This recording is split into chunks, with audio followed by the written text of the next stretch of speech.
বন্ধুসকল আপোনালোকক সকলোকে মই মোৰ ইউটিউব চেনেলৰ পৰা স্বাগতম জনাইছোঁ। আজি আহিলোঁ আৰু এটা খুব ইণ্টাৰেষ্টিং বিষয় লৈ, খুব ভাল এটা বিষয় লৈ, যে একেলগে ধান খেতি আৰু মাটিমাহৰ খেতি কেনেকৈ কৰিব পাৰি। আপোনালোকে মই মাটিমাহৰ যি গুণাগুণ আৰু মানে কেনেকৈ খেতি কৰিব লাগিব সেইটো মই অলৰেডি কৈ দিছোঁ। কিন্তু আৰু এটা ভাল বিষয় হৈছে যে মাটিমাহ আৰু ধান খেতি একেলগে কেনেকৈ কৰিব পাৰি আৰু কিমান লাভজনক। এইটো অসমত এটা বস্তু দেখা যায় যে মিয়াক লৈ কিছুমান নিকৃষ্ট ৰাজনীতি চলি থাকে। মিয়াক লৈ মানে সদায় এচাম ফেচবুক খুলিলে দেখা যায় এচাম মানুহে মিয়াক লৈ সদায় মানে বেয়া কথা কৈ থাকে, মিয়া জাতিটোক লৈ মানে সদায় গালি পাৰি থাকে। কিন্তু মই এটা কথা কৈছোঁ, মিয়াৰ পৰা আপোনালোকে এটা ভাল বস্তু শিকিব লগা আছে। মিয়াসকলে কেনেকৈ খেতি কৰে। আপোনালোকে এইটো খেতি দেখিছে যে মাটিমাহ, এইটো আচলতে আপোনালোকে এতিয়া যদি ভাবে এইটো খেতি এটা দেখিছে, এইটো কি বুলি ক'ব আপোনালোকে? এইটো আচলতে মাটিমাহৰ খেতি, নিশ্চয় সেইটোও ক'ব। কিন্তু মই এটা কথা কৈ আছোঁ যে এইটো মাটিমাহৰ খেতি দেখিলেও হয়তো কেইদিনমান আগতে ইয়াৰ পৰা বিঘা প্ৰতি কমচে কম 4-5 মন, 6 মন, 7 মন, 8 মন, 10 মন কৰি আপোনালোকে ইয়াৰ পৰা মানে এই মাটিৰ মালিকে অলৰেডি ধান খেতি কৰিছে। আৰু কমচে কম বিঘা ধৰক এবাৰে 5-6 মন কৰি এইটো ধান তেওঁলোকে পাইছে অলৰেডি। ধৰক 8-10 দিনমান বা আপোনাৰ এমাহমান আগতে ইয়াৰ পৰা হয়তো কাটি লৈছে। ইয়াৰ আপোনালোকে দেখিছে এইটো ধানৰ, এইটো ধান গছ দেখিছে, মানে অলৰেডি এইটো কাটিছে। এইটো ধান গছটো কেনেকৈ কি কৰিছিল, লগাইছিলে, ধানটো কেনেকৈ লগাইছিলে মই সেই বিষয়ে ক'ম। কিন্তু আপোনালোকে সদ্যহতে দেখিছে যে এইটো আচলতে কি মাটিমাহৰ খেতি।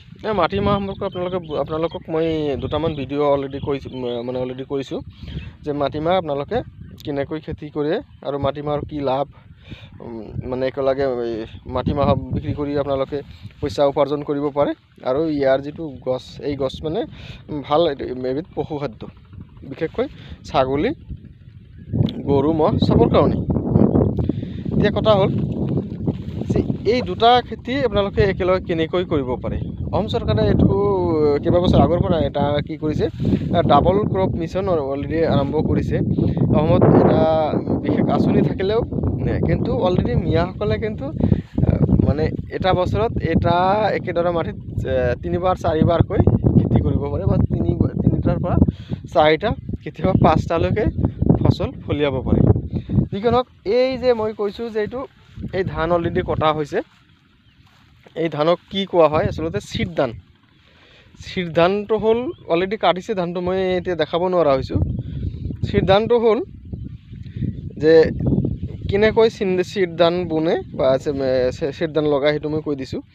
যে বানপানী হৈ যায়, বানপানী হৈ যোৱাৰ পিছত যিটো পলসুৱা মাটিৰ পৰা অলপ বোকা থাকে, সেই বোকাত মাটিৰ কিহত মানে ওপৰত সেই ডিৰেক্ট ধানৰ বীজ ছটিয়াই দিয়ে। সেই ধানটো কিছুমান কি আছে, যিটো শালি ধান, সেই শালি ধানৰ ডিৰেক্ট বীজটো ছটিয়াই দিয়ে।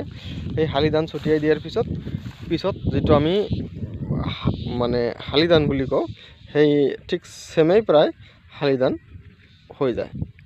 তেওঁলোকে ইয়াত দেখিছে শালি ধান, কিন্তু এই চিট ধানটো আচলতে কেইদিনমান ধৰক 15-20 দিন, এমাহ আগতে অলৰেডি কাটি লোৱা হৈছে। আপোনালোকে নিশ্চয় গম পালে যে বানপানীৰ পিছত যিটো পলসুৱা মাটি পৰে, সেই পলসুৱা মাটিৰ ওপৰত ডিৰেক্ট ধানৰ বীজ ছটিয়াই দিলে ধান হয়। আৰু সেই ধানক চিট ধান বুলি কোৱা হয়। আৰু চিট ধানৰ বীজ সাধাৰণতে আগতে যিটো আহু ধানৰ বীজ ছটিয়াই দিয়া হৈছিল। কিন্তু আজিকালি বিভিন্ন কোম্পানীৰ উন্নতমানৰ বীজ ওলাইছে। সেই উন্নতমানৰ বীজ যদি কি কৰা হয়, ডিৰেক্ট ছটিয়াই দিয়া হয়, তেতিয়া মানে ফলনটো অত্যাধিক বেছি হয়। ধৰক বিঘা প্ৰতি আমাৰ ইয়াতে ৰেকৰ্ড যিটো চলি আছে 13-14 মনকৈ সেইটো কি চলিছে, মানে অলৰেডি কাটিছে। আৰু তাৰপিছত ধানৰ পৰা যিটো খেৰ হয়, এইটো খেৰ এবিধ মানে উৎকৃষ্ট পশুখাদ্য। আজিকালি খেৰৰ মূল্য চব জেগাতে আছে, সেইটো আপোনালোকে জানে। কিন্তু মোৰ কথা হ'ল যে আজিৰ যিটো বিষয়বস্তু আছিলে, একেলগে ধান আৰু মাটিমাহৰ খেতি কেনেকৈ কৰিব পাৰি। আপোনালোকে হয়তো গম পাইছে কথাটো, যে ইয়াৰ পৰা আগতে ধান কাটি লোৱা হৈছে। কিন্তু সেই ধানৰ মাজত যদি আকৌ মাটিমাহ ছটিয়াই দিয়া হয়, মাটিমাহৰ যিটো নিৰ্দিষ্ট সময় আছে, সেই নিৰ্দিষ্ট সময়ত ধান আছে কিন্তু তাৰ সেই ধানৰ মাজত কি কৰিব আপোনালোকে মাটিমাহৰ বীজ ছটিয়াই দিব আৰু মাটিমাহটো হৈ যাব, আকৌ কি হ'ব মানে ধানটো হৈ যাব। তো মাটিমাহ সৰু থাকিলে আৰু সৰু থকাৰ পিছত যেতিয়া ধানটো কাটি দিয়া হ'ব তেতিয়া মানে মাটিমাহখিনি ভাল হ'বলৈ আৰম্ভ কৰে, কিন্তু প্ৰথমতে মাটিমাহ অলপ দুৰ্বল থাকে। আপোনালোকে কথাটো নিশ্চয় মোৰ গম পাইছে যে কেনেকৈ একেলগে মাটিমাহ আৰু ধান খেতি কৰিব পাৰি।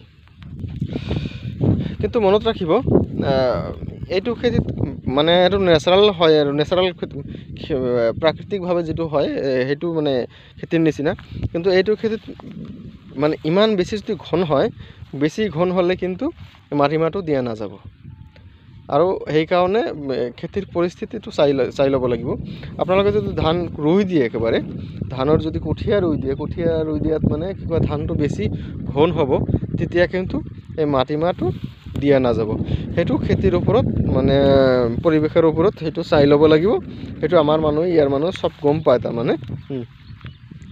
কিন্তু এইটো খেতিৰ দৰে আপোনালোকে দেখিছে ইয়াতে এইটো নেচাৰেল খেতিৰ নিচিনা। নেচাৰেল হ'লে মানে কেতিয়াবা অলপ কম বেছি হয়, প্ৰাকৃতিক বৰষুণ কম বেছিৰ কাৰণে অলপ মানে ইফাল সিফাল হয়। সেইকাৰণে কি হয় এনেকৈ যদি মানে সেইটো পৰিস্থিতি চাই পেলাই কৰা হয়। আপোনালোকে দেখিছে ইয়াৰ পৰা অলৰেডি মানে চিৰ ধানটো কাটি লৈছে, কাটি লোৱাৰ পিছতো যি ফলন সেইটো কম হোৱা নাই। সেইটো মোটামুটি ধৰক মজলীয়া ধানত বা মজলীয়াতকৈ অলপ বেছি মানে একেলগে দুটা খেতি কৰা হৈছে। নিশ্চয় বন্ধুসকল আপোনালোকে এই টিপছটো গ্ৰহণ কৰিব।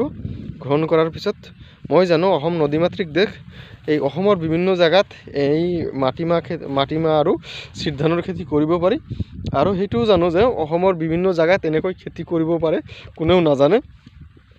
মোৰ আহ্বান হ'ল আপোনালোকে যিখিনি অসমীয়া মানুহ আছে, বিশেষকৈ মই জানো অসমীয়া মানুহখিনি এইটো আদৰ্শ লওক। এইটো আদৰ্শ লৈ পেলাই য'ত যেনেকুৱা পৰি থকা মাটি আছে, আপোনালোকৰ নৈপৰীয়া যিটো চৰ চাপৰি বা গৰাখহনীয়াগ্ৰস্ত অঞ্চল আছে, সেইটো এলেকাত এনেকৈ খেতি কৰিব। আৰু পুনৰ কৈছোঁ, যিসকলে মোৰ চেনেলটো এতিয়াও ছাবস্ক্ৰাইব কৰা নাই কাইণ্ডলি ছাবস্ক্ৰাইব কৰিব। ধন্যবাদ।